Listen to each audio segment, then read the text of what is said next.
The call came at 3:47 a.m. on a Tuesday in October. I know the exact time because I was staring at my phone screen when it rang, unable to sleep after another 14-hour shift at the hospital where I worked as a nurse. The number was my Aunt Linda's, and my stomach dropped before I even answered. Sarah. Her voice was shaky, theatrical in that way that always made me uncomfortable. It's Grandma Rose. She's gone, honey. The world stopped. Not in the romantic way people describe in movies, but in the way trauma freezes time, like when you witness a car accident and everything moves in slow motion while your brain struggles to process what's happening. Grandma Rose, the woman who raised me when my parents couldn't, who taught me how to make her famous apple pie and how to stand up for myself, was gone at 84. When? I managed to whisper. About an hour ago. Peaceful. In her sleep. Just like she would have wanted. Linda's voice softened, but I could hear something else underneath, something that would become crystal clear in the coming weeks. Listen, sweetheart, I know you're probably in shock, but we need to start making arrangements. There's so much to handle, and you know how overwhelming these things can be. Why don't you let Janet and I take care of everything? You just focus on grieving. Even through my haze of grief, alarm bells started ringing. Aunt Linda and Aunt Janet, my mother's sisters, had never volunteered to take care of anything for me in my 32 years of life. In fact, they'd made it abundantly clear at every family gathering that I was the disappointing niece who'd never quite lived up to their expectations. I can help, I said, my voice steadier than I felt. Grandma would want me involved. Oh, honey, you're so busy with work, and you don't know anything about funeral planning or estate matters. We've been through this with Mom and Dad. We know what needs to be done. Besides, you're still paying off those student loans, aren't you? These things are expensive. The dig was subtle but sharp.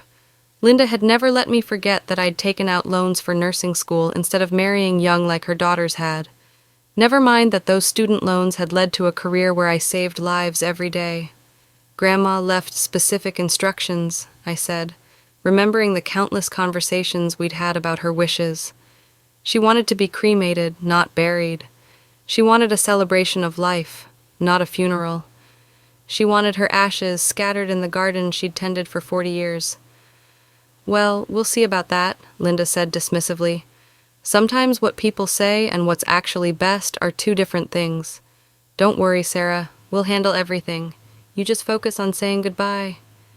After I hung up, I sat in my small apartment's kitchen, staring at the ceramic owl Grandma had given me for my last birthday. This little guy will watch over you when I can't, she'd said, pressing it into my hands with those weathered fingers that had braided my hair and bandaged my scraped knees. I should have known then that something was wrong. I should have trusted my instincts. But grief has a way of making you doubt yourself, of making you grateful when people offer to carry burdens you feel too broken to bear. The funeral Linda and Janet arranged was everything Grandma would have hated. They'd embalmed her despite her explicit wishes for cremation. They'd held a somber church service instead of the garden celebration she'd dreamed of. They'd even chosen a casket, mahogany with gold handles, that cost more than I made in 3 months. It's what Mother would have wanted, Janet kept saying, dabbing at her eyes with a lace handkerchief. She deserves the best. I sat in the front pew, wearing my only black dress, feeling like a stranger at my own grandmother's funeral. The pastor, who had never met Grandma Rose, spoke about her devotion to family and traditional values. He never mentioned her vegetable garden that fed half the neighborhood, or how she'd snuck food to the homeless man who slept behind the grocery store, or how she'd saved every birthday card I'd ever sent her in a shoebox under her bed. She was the heart of our family, Linda said during her eulogy, her voice carrying to every corner of the packed church. Everything she did was for her children and grandchildren. She lived for us, and now she lives on, in us. I wanted to stand up and scream. Grandma Rose hadn't lived for anyone but herself in the best possible way. She'd traveled to 43 states in her vintage Airstream trailer. She'd learned to paint at 70 and sold her landscapes at local art fairs. She'd volunteered at the animal shelter and fostered dozens of stray cats. She'd lived fully, joyfully, and authentically. These people were turning her into some martyred matriarch who'd sacrificed everything for family. But I stayed silent, because that's what you do when you're grieving. You let other people take control because making decisions feels impossible when your heart is shattered. After the service, people approached me with that particular look of pity reserved for orphans. "Your grandmother was so proud of you," they'd say. "She talked about you all the time." Mrs. Henderson, Grandma's next-door neighbor for 20 years, pulled me aside.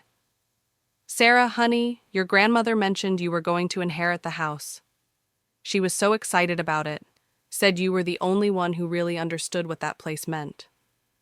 My heart stopped. "What?" "The house, dear. She said she was leaving it to you, said you were the only one who helped her maintain it, who understood how much love she'd put into every room." Mrs. Henderson's eyes were kind but confused.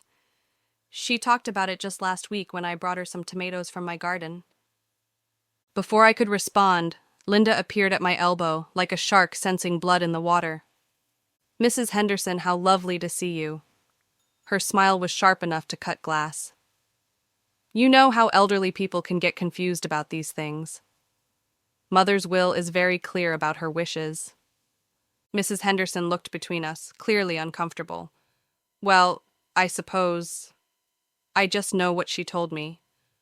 "Poor mother," Linda continued, her voice dripping with false sympathy. "The medication near the end made her say such strange things. We're just grateful she's at peace now." I felt something cold settle in my stomach. "Linda, can we talk about this later? People are trying to—" "Of course, sweetheart. There will be plenty of time to discuss everything once we get through today." She squeezed my arm in what anyone watching would think was a comforting gesture. Her fingernails dug into my skin. "Let's just focus on celebrating Mother's life, shall we?"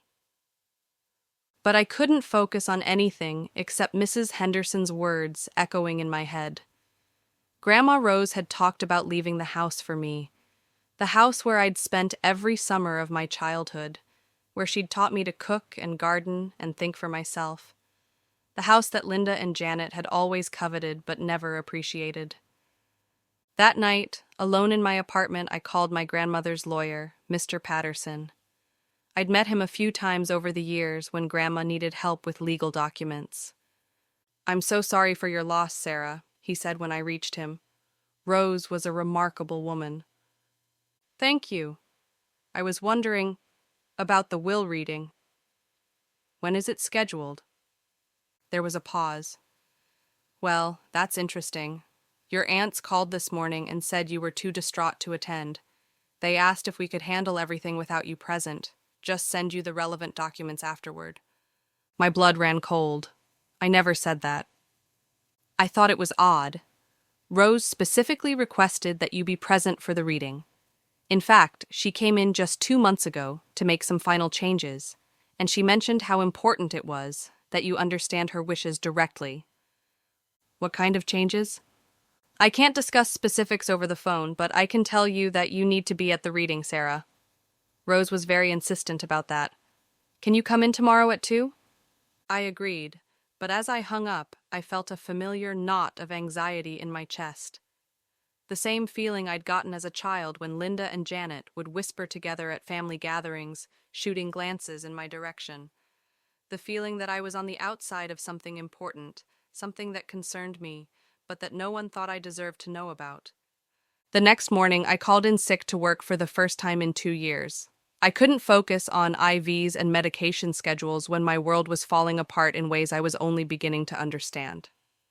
I drove to Grandma's house. I still thought of it as hers, would always think of it as hers, to collect some things for what I assumed would be the last time. The key was still under the ceramic frog by the front door, exactly where she'd kept it since I was 10 years old. The house felt empty in a way that had nothing to do with Grandma's absence. Someone had been there. The family photos that usually covered every surface were gone. The ceramic owl collection that had taken her decades to amass was missing from the living room shelves. Even her reading glasses, which she'd left on the kitchen table beside her half-finished crossword puzzle, had vanished. I walked through the rooms in a daze, cataloging what was missing: the antique jewelry box from her bedroom, the hand-quilted blankets she'd made for every grandchild's birth, the cast-iron skillets that had been her mother's, seasoned with 70 years of family meals. In the kitchen, I found a note stuck to the refrigerator with a magnet shaped like a sunflower. "Sarah, we took some things for safekeeping until everything is settled. Didn't want anything to get lost or damaged. We know how busy you are. Love, Linda and Janet. Safekeeping." As if I were some irresponsible child who couldn't be trusted with family heirlooms. I pulled out my phone and took pictures of every room, documenting what remained. Something told me I'd need evidence of this later, though I couldn't have explained why. The garden was still beautiful, full of the late-season vegetables Grandma had planted in the spring: tomatoes heavy on the vine, pumpkins sprawling across the back fence, and herbs growing wild and fragrant. She'd planned this garden knowing she might not see the harvest, but she'd planted it anyway because that's who she was. Someone who believed in future possibilities, even when her own future was uncertain. I sat on the back porch swing, the same swing where she'd told me stories about my mother's childhood and where I'd confessed my teenage heartbreaks. The swing where, just 3 months ago, she'd taken my hands in hers and said, "Sarah, this house has been my greatest joy. When I'm gone, I want it to keep being a place of joy, not for people who see dollar signs when they look at it, but for someone who understands that a home isn't about what it's worth, but about what happens inside its walls." At the time, I'd thought she was being sentimental. Now I realized she'd been trying to tell me something specific. My phone buzzed with a text from Linda. "Hope you're doing okay today, sweetie. Don't forget we're meeting with the realtor tomorrow to get the house appraised. Want to make sure we price it right for a quick sale. The market is so good right now." My hands started shaking. Realtor? Quick sale? I hadn't even seen the will yet. I called her immediately. "Oh, Sarah!" Linda's voice was saccharine sweet. "I was hoping you'd call. I know this is all happening so fast, but you know how these things are. The house is just sitting empty, and property values in that neighborhood are through the roof. We could probably get 300,000, maybe more." "Linda, stop. We haven't even had the will reading yet." "Well, no, but let's be realistic. Mother left the house to all of us girls, me, Janet, and your mother. Since your mom passed, her share comes to you. 1/3 ownership. It's standard." Something about the way she said it, too confident, too prepared, made my stomach drop. "How do you know that?" "You said you haven't seen the will." A pause, just long enough to confirm my suspicions. "Well, Mother discussed her intentions with us, of course. She wouldn't want the house to sit empty, becoming a burden. The taxes alone are 15,000 a year, Sarah. Can you afford your share of that on a nurse's salary?" There it was, the subtle reminder that I wasn't wealthy like their husbands, that I was the poor relation who couldn't afford her share of family responsibilities. "I want to wait until after the will reading to make any decisions." "Of course, sweetheart. We just want to be prepared. We thought you should know, Janet found some concerning things when we were cleaning out Mother's papers. Credit card bills, overdue notices. It looks like she was having some financial trouble near the end. We might need to sell quickly to pay off her debts." I almost laughed. Grandma Rose was the most financially responsible person I'd ever known. She'd paid cash for that house in 1987, had never carried credit card debt, and had been living comfortably off her pension and savings for 20 years. "What kind of debts?" "Oh, this and that, medical bills and some home repairs she had financed. We're still going through everything. It's quite a mess, actually. That's another reason why having us handle everything makes sense. You shouldn't have to worry about all these details while you're grieving." After I hung up, I sat in my car outside Grandma's house and tried to make sense of what was happening. Every instinct I had was screaming that something was wrong, but grief and shock had left me feeling like I was moving through fog. I thought about calling my mother. Then I remembered she'd been dead for 8 years. That's the thing about being an orphan as an adult when things go wrong. There's no one to call who's automatically on your side. No one who loves you unconditionally and will fight for you without question. You learn to be your own advocate, your own protector, your own family, but sometimes you're too tired, too sad, too overwhelmed to fight. Sometimes you want to trust the people who claim to care about you, even when their actions suggest otherwise. I decided to wait for the will reading. Whatever was happening, the truth would come out tomorrow.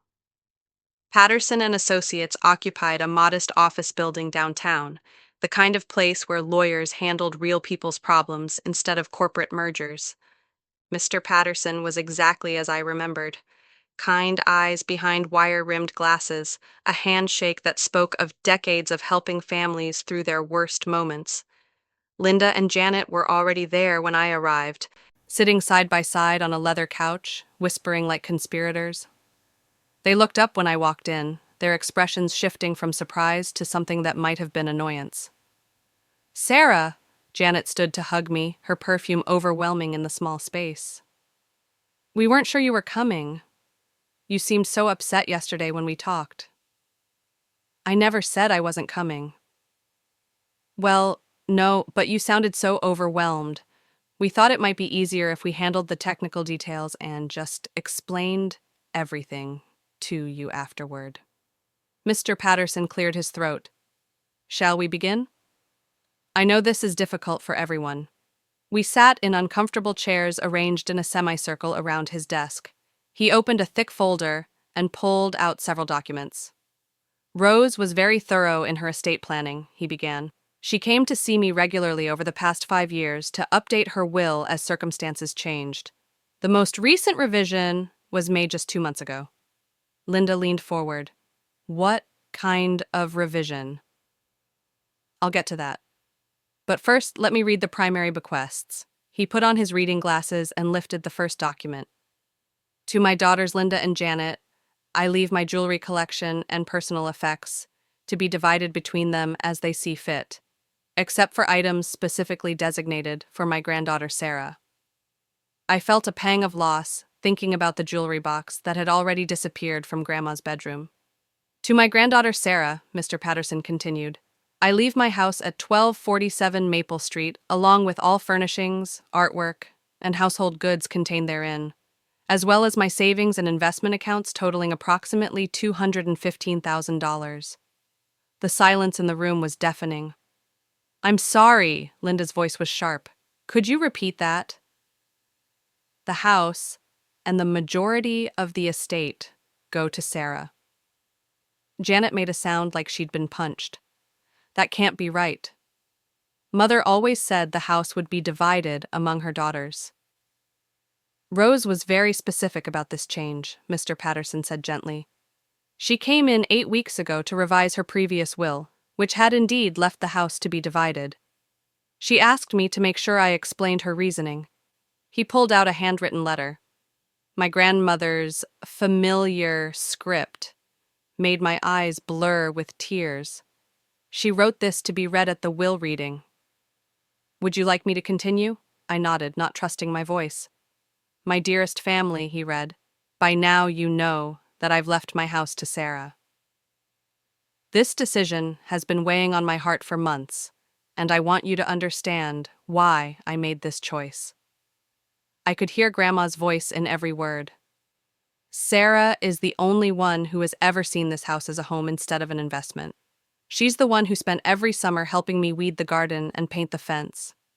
She's the one who called every Sunday for 20 years, who drove 2 hours each way to take me to doctor's appointments when I could no longer drive myself."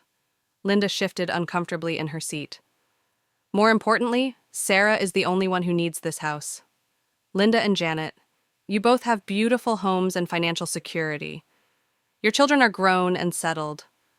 Sarah is building her life, working 60-hour weeks to help others while barely able to afford rent on a small apartment." Tears were streaming down my face now.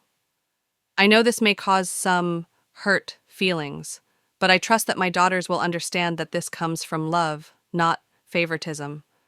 Sarah has always been the heart of our family, the one who remembers birthdays and brings soup when someone is sick and calls just to check in." Mr. Patterson paused, looking at Linda and Janet over his glasses. "There's more. The house needs someone who will love it, not someone who will see it as a burden or a windfall. I've watched Sarah sit on the back porch and plan the garden improvements she'd make. I've heard her talk about the children she hopes to have someday, and how she'd teach them to bake cookies in the kitchen where I taught her. My chest felt tight with emotion. I hope my daughters can find it in their hearts to support Sarah during this transition. This house has been my joy for 40 years. I'm trusting Sarah to carry that joy forward. The letter was signed in Grandma's distinctive handwriting, dated just 6 weeks before her death. Mr. Patterson set it aside and picked up another document.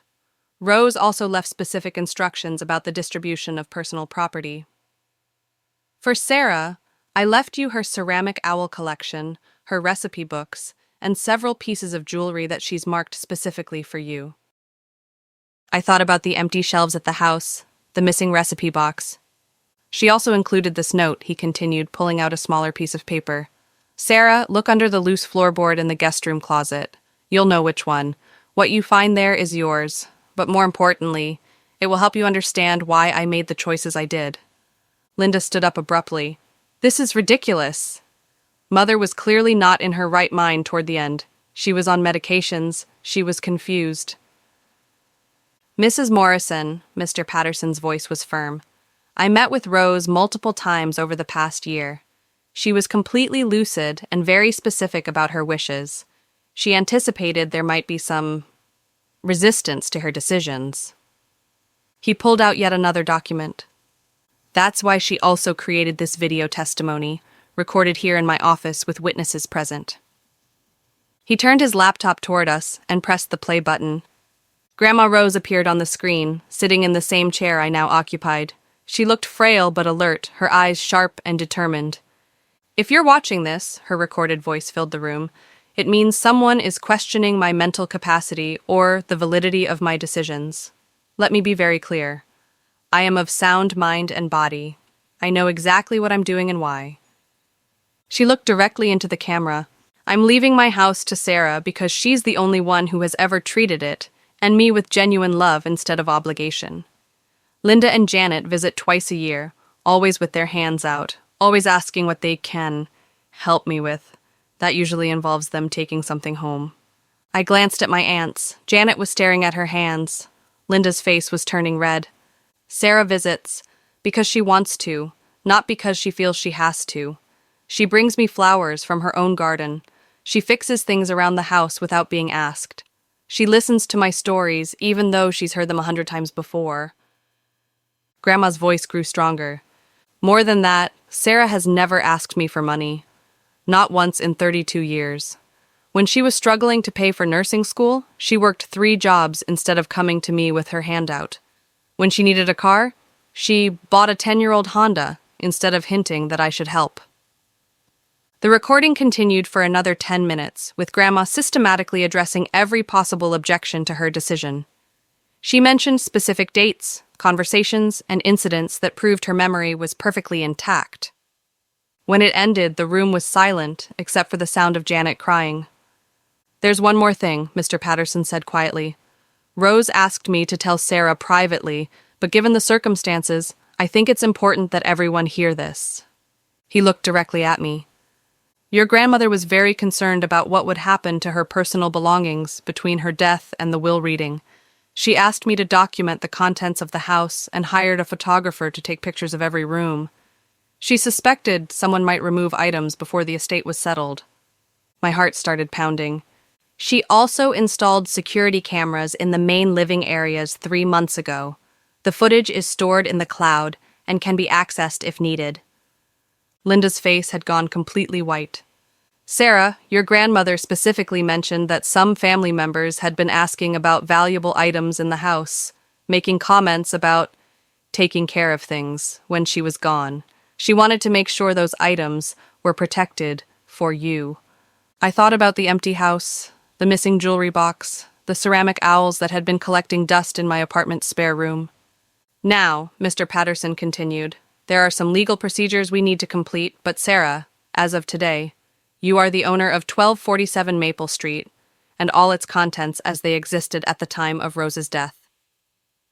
After Linda and Janet left, Linda storming out without a word, Janet mumbling apologies and promises to make things right, Mr. Patterson handed me a sealed envelope. Rose asked me to give you this privately. She said you'd understand what it meant. Inside was a key I'd never seen before, attached to a note. Basement safe, behind the water heater.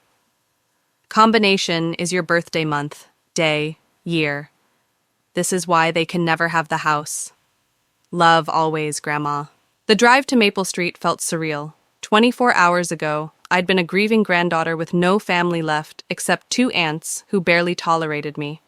Now I owned a house worth over $300,000 and had evidence that those same aunts had been stealing from my dead grandmother. The house felt different when I walked in with the deed in my hand. It felt like mine in a way I'd never experienced before. Not because of legal ownership, but because someone who loved me had chosen to trust me with her most precious possession. I went straight to the basement, following Grandma's directions to a safe I'd never known existed. The combination worked on the first try, April 15, 1992. Inside were documents that made my hands shake as I read them. Insurance papers showing that Linda had taken out a life insurance policy on Grandma 2 years ago, listing herself as the beneficiary.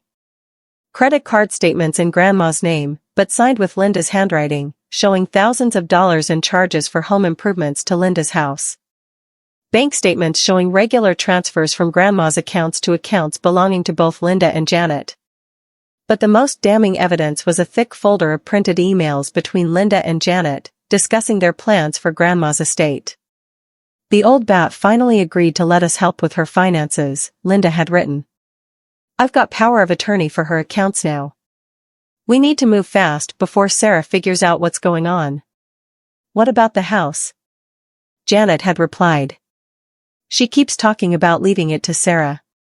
Don't worry about that. I'll handle it. By the time we're done, there won't be anything left to inherit except debt. The emails detailed their scheme to drain Grandma's accounts, run up debt in her name, and force the sale of the house to pay the estate obligations they'd created. They'd planned to split the proceeds among themselves, leaving me with nothing but their fake sympathy. There was more. Photos of the items they'd removed from the house, including my grandmother's jewelry and a ceramic owl collection. Text messages about which antique dealers would pay cash with no questions asked. A handwritten list of everything valuable in the house, with notes about how to remove it without anyone noticing. The most heartbreaking document was a printout of an email Janet had sent to a nursing home, inquiring about costs and availability. The subject line was "Getting rid of a problem." They'd been planning to have Grandma declared incompetent and committed to a nursing home so they could take control of her assets.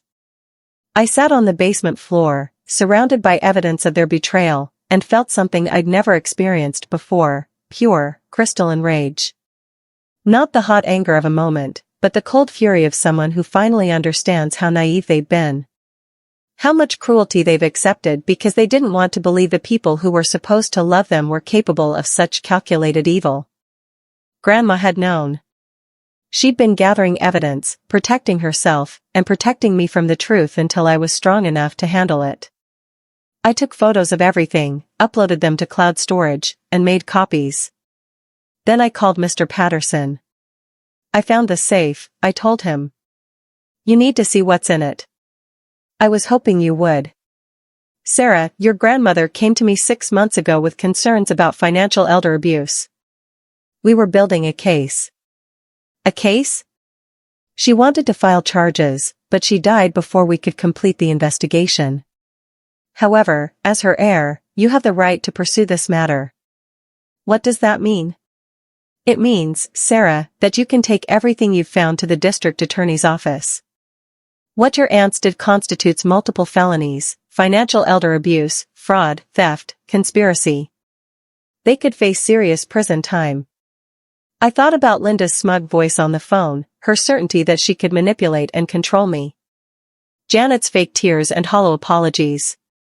But first, Mr. Patterson continued, you might want to give them a chance to return what they've stolen. Sometimes the threat of criminal charges is enough to motivate people to do the right thing. I knew exactly how to handle this.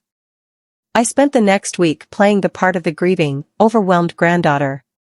I called Linda and Janet with questions about funeral expenses, estate taxes, and the debts they claimed Grandma had left behind. I let them think their plan was working perfectly. "I just don't know how I'm going to handle all this," I told Linda during one particularly Oscar-worthy phone call. "The house needs so much work, and with these debts you've found, maybe selling really is the best option." "Oh, sweetheart, I think it is. Janet and I have been talking to some investors. There's a developer who's very interested in the property. He's willing to make a cash offer, close quickly, take care of all the paperwork headaches." "That sounds too good to be true."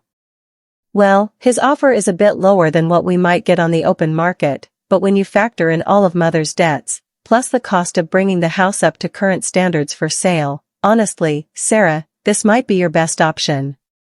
She quoted a number that was roughly half of the house's actual value. "I've done some research on recent sales in the neighborhood," I said. "Houses are selling for a lot more than that." "Oh, honey, those are move-in ready homes. This place needs a new roof, new plumbing, and electrical work. The inspection is going to reveal all kinds of problems. Trust me, I know what I'm talking about. My husband is in real estate." Her husband sold insurance. "Maybe I should get my own inspection done." "Of course, if that would make you feel better. But inspections cost money, Sarah. Are you prepared to spend $1,500 just to confirm what we already know?" Always the subtle reminder that I couldn't afford things, that I should be grateful for their help. "You know what? I think I should see the house again before I make any decisions. Could we meet there tomorrow afternoon? I want to walk through it one more time." "Absolutely. That's a great idea. Janet and I were planning to do some more cleaning anyway. We could all go through it together, help you understand what you're dealing with." "Perfect." That evening, I called Mrs. Henderson, Grandma's neighbor. "Mrs. Henderson, it's Sarah. I wanted to ask you about something. Have you seen my aunts at Grandma's house since the funeral?" "Oh yes, dear. They've been there almost every day. Loading up their cars with boxes. I assumed they were cleaning out for you, getting ready for the sale." "What kind of boxes?" "Well, I don't like to pry, but I couldn't help noticing some of them looked awfully heavy. And yesterday I saw them loading what looked like furniture into a truck. That beautiful antique dresser from your grandmother's bedroom, I think." My jaw clenched. "Mrs. Henderson, would you be willing to do me a favor? Could you keep an eye on who comes and goes tomorrow afternoon? Maybe take some pictures if you see anything unusual?" "Of course, dear. Is everything all right?" "I hope so. But if it's not, I might need witnesses." The next step was the hardest call I'd ever made. "Detective Morrison? This is Sarah Collins. I'd like to report suspected elder abuse and theft." Detective Morrison worked in the Financial Crimes Division. Mr. Patterson had recommended her as someone who specialized in cases involving family members defrauding elderly relatives. I met with her that morning, bringing copies of everything I'd found in Grandma's safe. She listened without interruption as I explained the situation, occasionally making notes. "This is a strong case," she said finally. "The paper trail is incredibly detailed. Your grandmother was very thorough. What happens now?" "Well, we can file charges immediately, or..." She paused, studying my face. "Sometimes in cases like this, we find that confronting the perpetrators first gives them a chance to make restitution. It can be less traumatic for families, and it often results in full recovery of stolen assets." "What do you mean, confront them?" "You could allow them to return what they've taken and make amends before we involve prosecutors. Some people, when faced with evidence of their crimes, choose to do the right thing." I thought about this. "And if they don't?" "Then we proceed with criminal charges." "Sarah, what they did to your grandmother is serious. Financial elder abuse is a felony in this state. They could face significant prison time.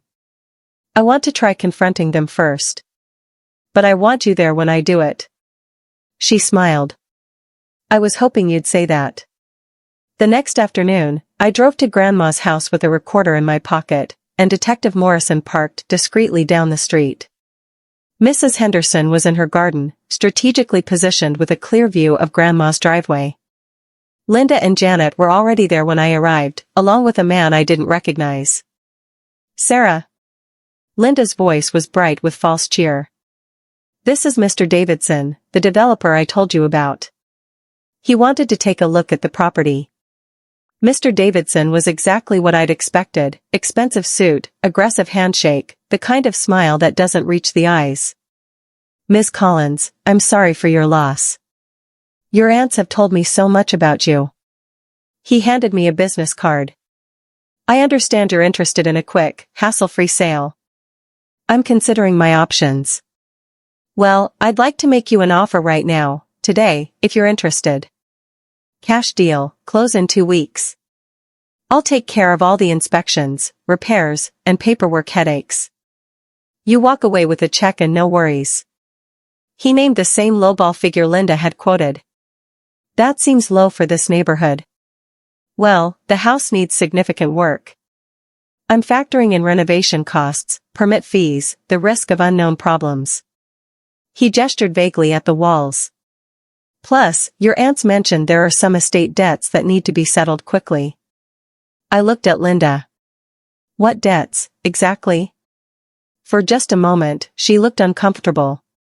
Well, we're still going through Mother's papers, but there are some credit card balances, medical bills. Can I see the statements? Sarah, sweetheart, you don't need to worry about all these details. That's why Janet and I are handling everything. She exchanged a glance with the developer.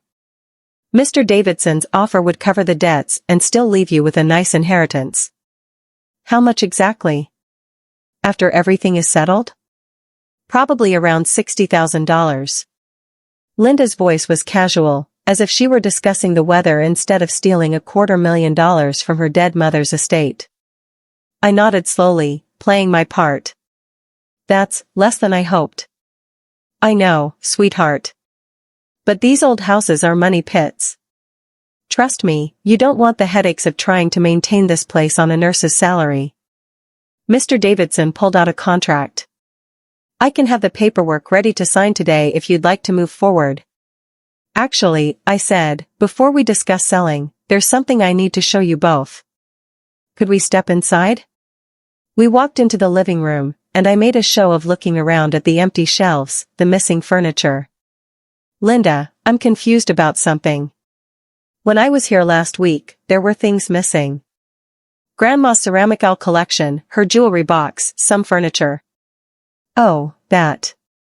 Linda waved dismissively. We moved some things to our houses for safekeeping. You know how break-ins can happen in empty houses. That makes sense. Could I get a list of what you took? For insurance purposes? Another glance between the sisters. Well, we didn't really make a formal list.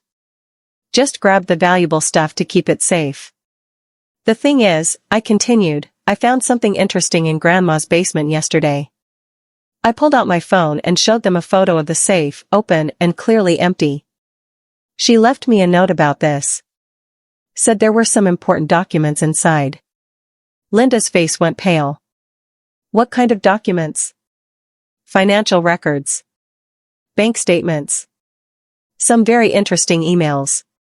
The silence stretched for 30 seconds. Mr. Davidson looked confused. Janet started crying. Sarah, Linda's voice was tight, I don't know what you think you found, but Mother was very confused near the end. She was paranoid, imagining things. I pulled out a folder and set it on the coffee table. These are bank statements showing regular transfers from Grandma's account to yours. $15,000 over the past year. Linda straightened. Mother gave us that money. She wanted to help with household expenses while Tom was between jobs. This is a credit card statement in Grandma's name, but the signature on the receipts doesn't match her handwriting. It matches yours.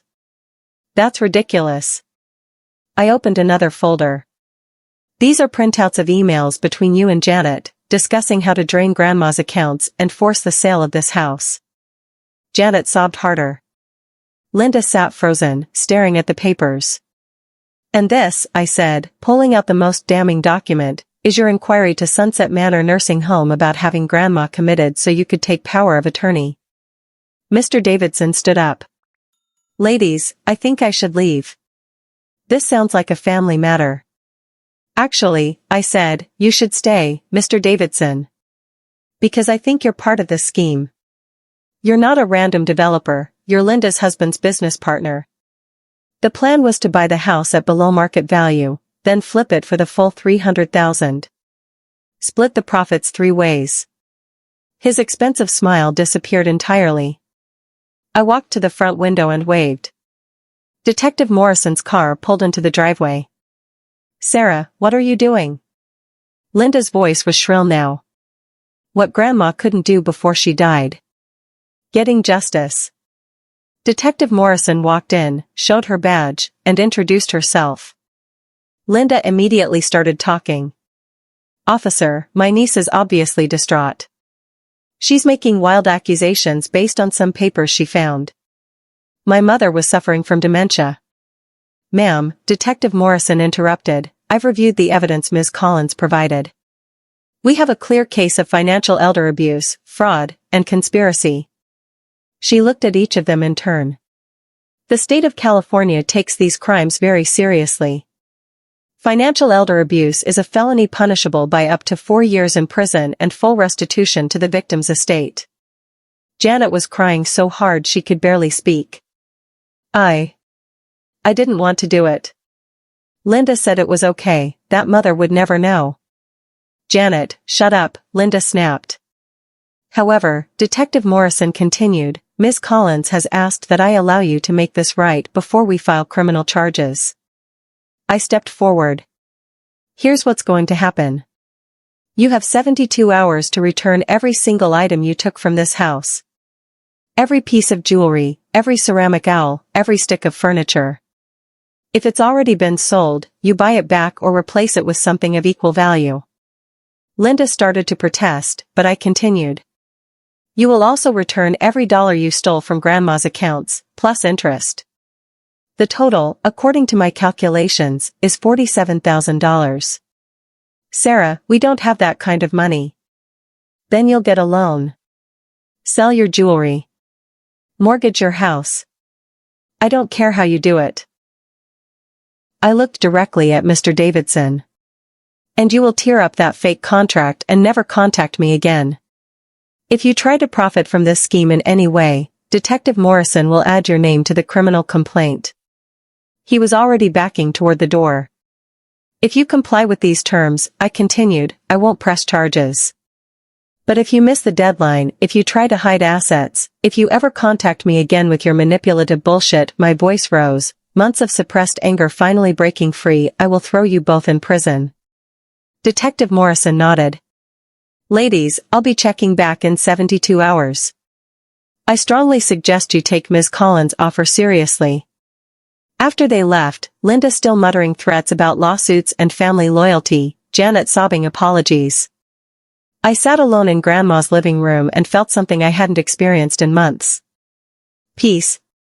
The next 3 days were a flurry of activity that would have been comical if it weren't so pathetic. Mrs. Henderson called every few hours with updates.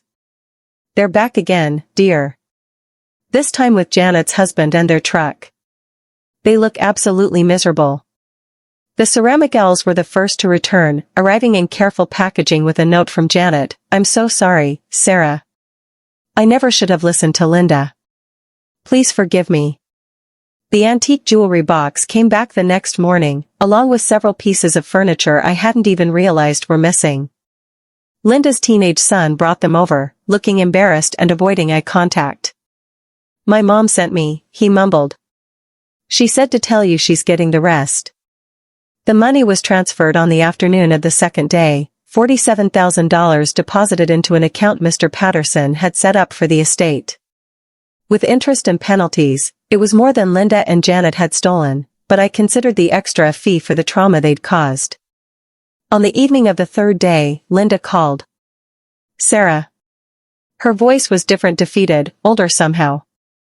We've returned everything. The money, the belongings, all of it. I know. I've been keeping track. I want you to know. I want you to understand that we never meant for it to go this far. We just thought. Mother always favored you.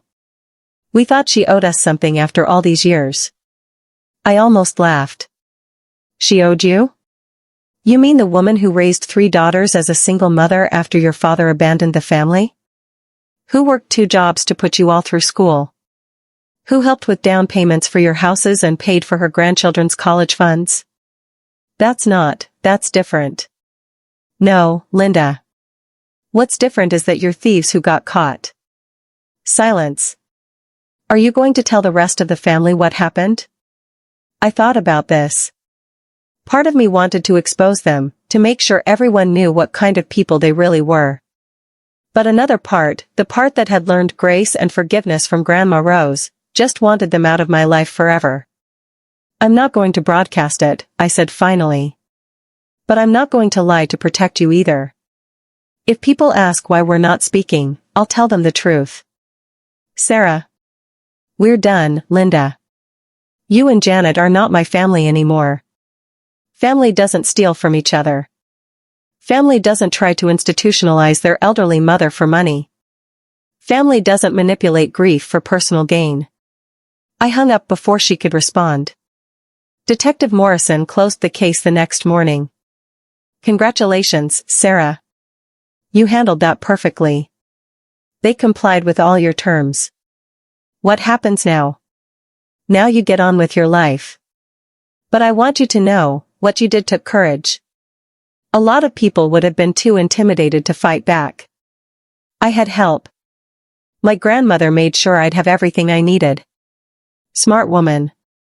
She must have loved you very much. I thought about Grandma Rose, about her quiet strength and careful planning. About how she protected me even after death, given me the tools to protect myself. Yes. She really did. 6 months after the will reading, I moved into 1247 Maple Street permanently. It took weeks to undo the damage Linda and Janet had done, not just the theft, but the way they'd treated the house like a warehouse instead of a home. I repainted the living room in the warm yellow Grandma had always talked about but never gotten around to trying. I planted new flowers in the garden, mixing her favorites with some of my own. I hung my nursing diploma in the kitchen, where she would have displayed it proudly. The house felt different now that it was truly mine. Not just legally, but emotionally. Every repair I made, every improvement, every small change was an act of love rather than maintenance. Mrs. Henderson became a close friend, sharing stories about Grandma's life that I'd never heard before. The mailman, who'd known Grandma for 15 years, told me how proud she'd been of my nursing career. The woman at the hardware store mentioned how Grandma used to brag about my intelligence and kindness. I realized that while I'd been mourning the loss of family, I'd been blind to the family I'd always had, the community of people who'd watched me grow up, who cared about Grandma and, by extension, cared about me. 3 months after moving in, I got a call from Janet. Sarah? It's Janet. I almost hung up. What do you want? I wanted to apologize. Really apologize. Not because I have to, but because I need to. I waited. What we did was unforgivable. I know that. But I want you to understand that I never intended for things to go so far.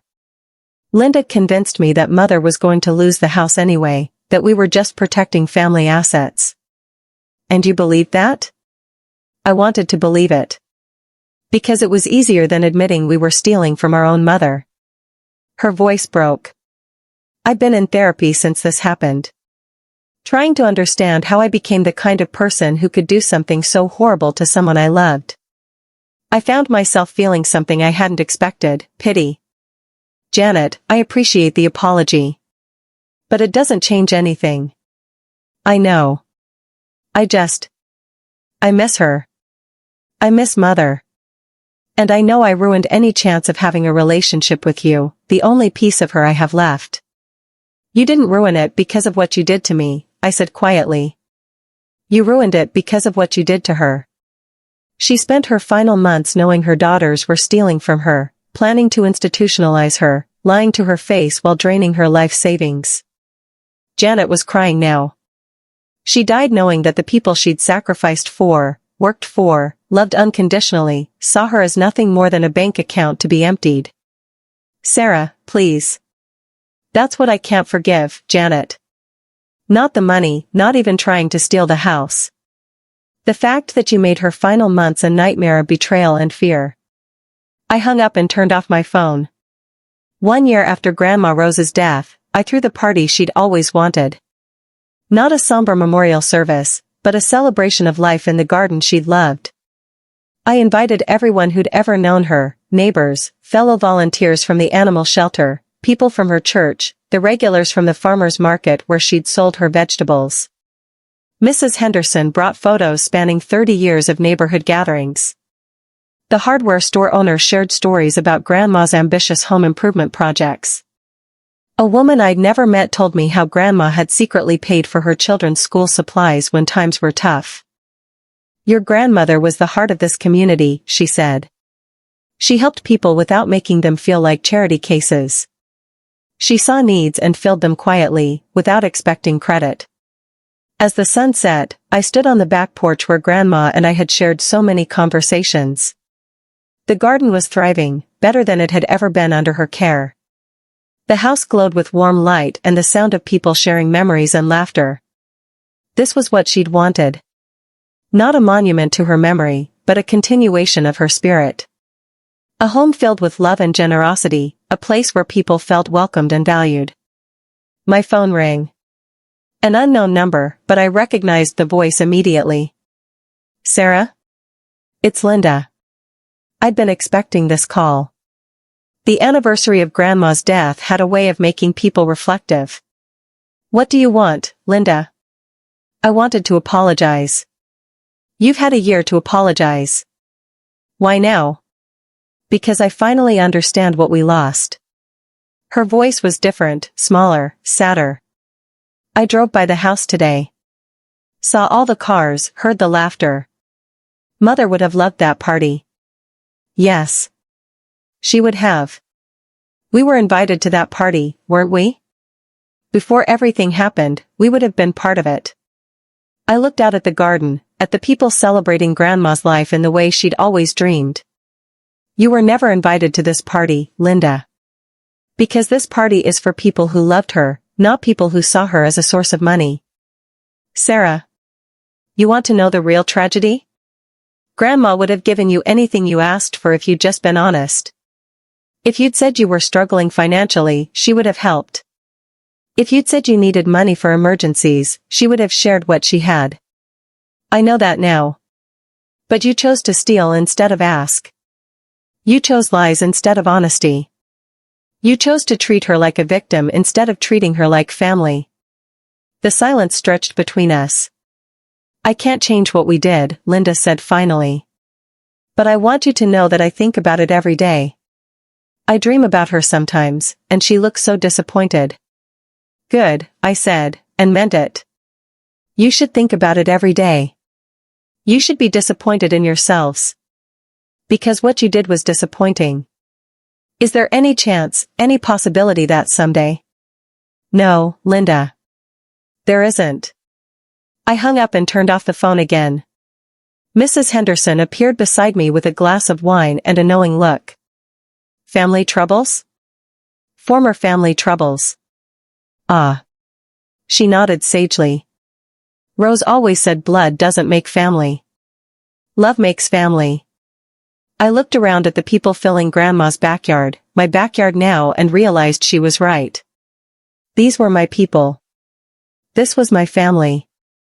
Not because we shared DNA, but because we shared values and memories and genuine affection. Mrs. Henderson? Yes, dear? Thank you. For being there that day, for helping me when I needed it, for being such a good friend to Grandma all those years. She patted my hand. That's what neighbors do, Sarah. That's what family does. Please share your thoughts in the comments. Do you think Grandma Rose was harsh with her decision? Like this video if you believe in justice. Subscribe for more stories of empowerment and sweet revenge.